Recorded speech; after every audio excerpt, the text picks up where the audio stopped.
What is it about world-class leadership that makes it so great? And actually what I discovered is there are 5 things. I found these 5.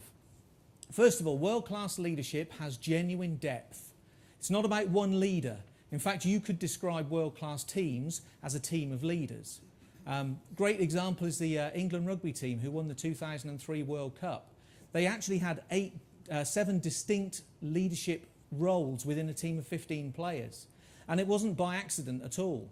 They knew that they had a dearth of leadership. They knew how important leadership was. So Clive Woodward worked for 3 or 4 years to develop leaders within that team who could lead on the field.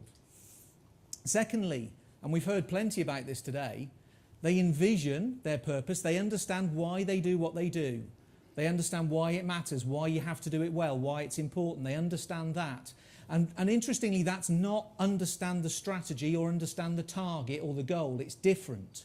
That's they understand their purpose, why they do what they do and why is it important, why does it matter.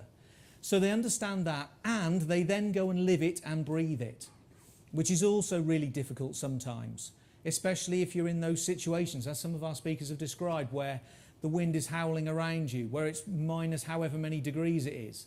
If you've just woken up and you've just gone backwards 8 miles after walking forward 7, you know, those are the times when actually embodying your purpose and living and breathing that purpose become more difficult. It's far easier to compromise it in those moments. They also understand that they need to lead through influence.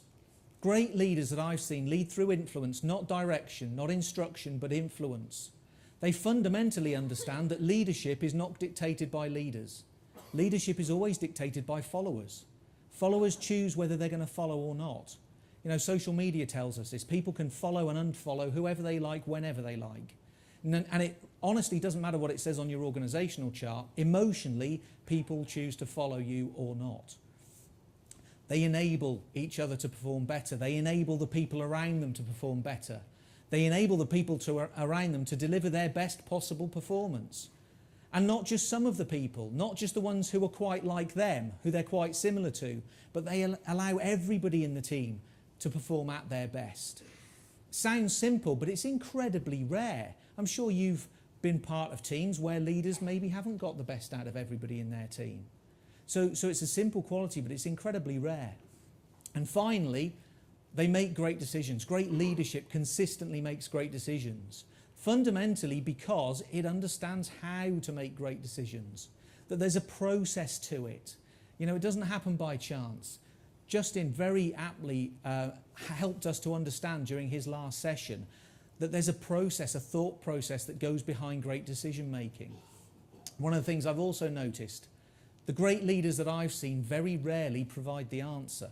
Often great leaders ask great questions. That's what differentiates them.